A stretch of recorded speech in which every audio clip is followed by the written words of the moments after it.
Assalamu alaikum wa rahmatullahi wa barakatuh mes chers frères et sœurs.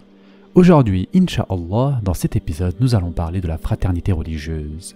Mes chers frères et sœurs en islam, Allah Azza wa Jal déclare dans le Coran que les croyants sont des frères. Le prophète sallallahu alayhi wa sallam déclare également qu'un croyant ne peut atteindre la pleine foi sans établir un lien d'affection fort avec ses compagnons croyants. Mes chers frères et sœurs en islam, les frères croyants s'entraident, comblent leurs défauts, corrigent leurs erreurs et se donnent de bons conseils avec douceur. La vertu d'aimer son frère en religion pour l'amour d'Allah Azza wa Jal est énoncée dans un hadith qudsi. En effet, le prophète sallallahu alayhi wa sallam a dit « Le jour du jugement, Allah Azza wa Jal dira « Où sont ceux qui se sont aimés pour ma cause ? Aujourd'hui, où il n'y a pas d'ombre, je les protégerai et les mettrai à l'abri. » Et ce hadith a été rapporté par Muslim. Un jour, le prophète sallallahu alayhi wa sallam a dit « Il y a des gens parmi les serviteurs d'Allah qui ne sont ni des prophètes ni des martyrs, mais le jour du jugement, les prophètes et les martyrs les regarderont avec envie à cause de leur rang auprès d'Allah. » Les compagnons radiallahu anhum demandèrent alors « Qui sont-ils, ya Rasulallah, et quelles bonnes actions ont-ils accomplies ? Faites-le nous savoir afin que nous puissions leur montrer de l'amour et de la proximité ô messager d'Allah. » Le messager d'Allah sallallahu alayhi wa sallam répondit alors « Ce sont des gens qui se sont aimés par la lumière d'Allah sans qu'il n'y ait pour autant entre eux des liens de parenté ou de généalogie. Leurs visages seront de lumière, ils seront sur des mimbers de lumière, ils n'auront pas peur lorsque les gens auront peur et ils ne seront pas tristes lorsque les gens seront tristes. » Puis ensuite, le prophète sallallahu alayhi wa sallam récita le verset 62 de la sourate Yunus. En vérité, les bien-aimés d'Allah seront à l'abri de toute crainte et ils ne seront point affligés. Sourate Yunus, verset 62. Et ce hadith qudsi que nous avons vu a été rapporté par Abu Daoud. Mes chers frères et sœurs en islam, les meilleurs exemples de fraternité religieuse ont été vécus lors de la hijra, c'est-à-dire lors de l'émigration du prophète sallallahu alayhi wa sallam de la Mecque à Médine.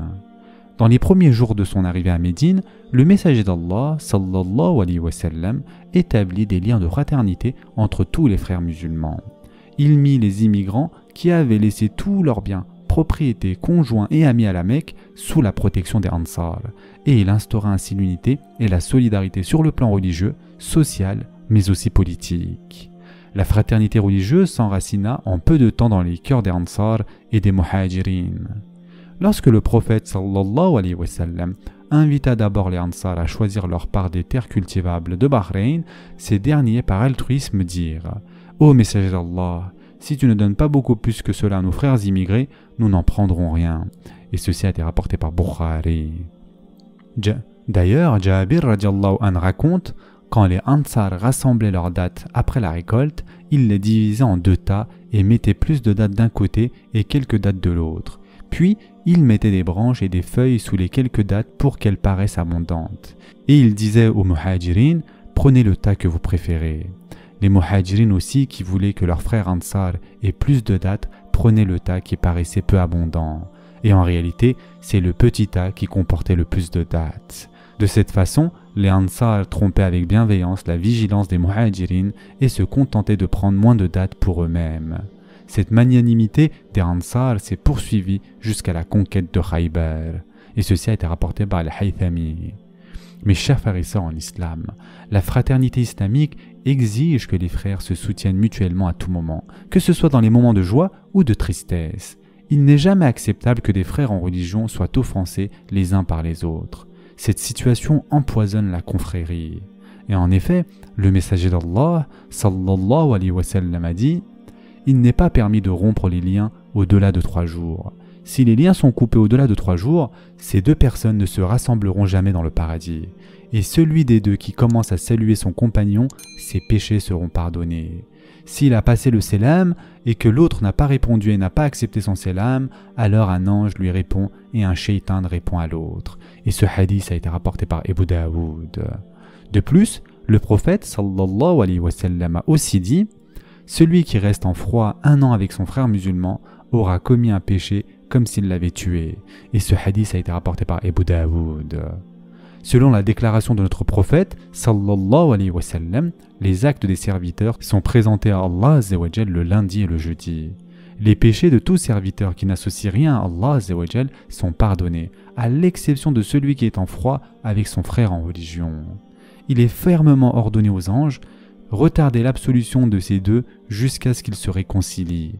Et ce hadith a été rapporté par Muslim.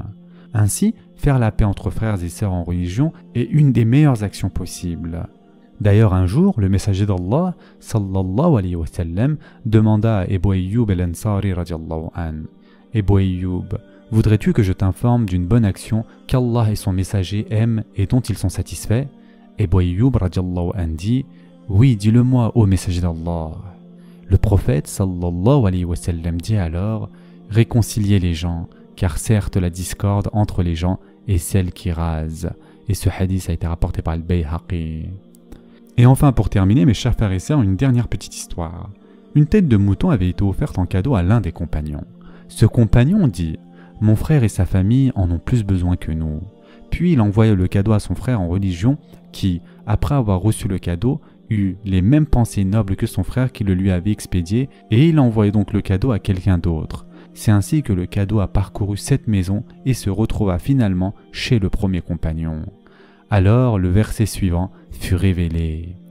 Il appartient également à ceux qui, avant eux, se sont installés dans le pays et dans la foi, qui aiment ceux qui émigrent vers eux et ne ressentent dans leur cœur aucune envie pour ce que ces immigrés ont reçu, et qui les préfèrent à eux-mêmes même s'il y a pénurie chez eux. Quiconque se prémunit contre sa propre avarice, ceux-là sont ceux qui réussissent. Surat al-Hashr, verset 9. Et la partie du verset exact en question est « et qui les préfèrent à eux-mêmes même s'il y a pénurie chez eux ». Subhanallah. Mes chers frères et sœurs en islam, un jour, alors qu'Abdullah ibn Abbas radiallahu anhu se trouvait en retraite spirituelle dans la mosquée du messager d'Allah sallallahu alayhi wa sallam, un homme vint vers lui, le salua et s'assit. Ibn Abbas radiallahu anhu lui dit: frère, je te vois triste et affligé. L'autre répliqua: oui, ô cousin du messager d'Allah, je suis triste. J'ai une dette auprès de quelqu'un, mais par l'honneur du propriétaire de cette tombe, c'est-à-dire Rasulullah sallallahu alayhi wa sallam, je ne peux même pas m'en acquitter. Ibn Abbas radiallahu anhu lui demanda: veux-tu que j'intercède pour toi? L'homme répondit: comme tu le veux. Ibn Abbas radiallahu anhu se chaussa et quitta la mosquée, et alors l'homme lui dit: pourquoi as-tu quitté la mosquée? As-tu oublié que tu es en retraite spirituelle?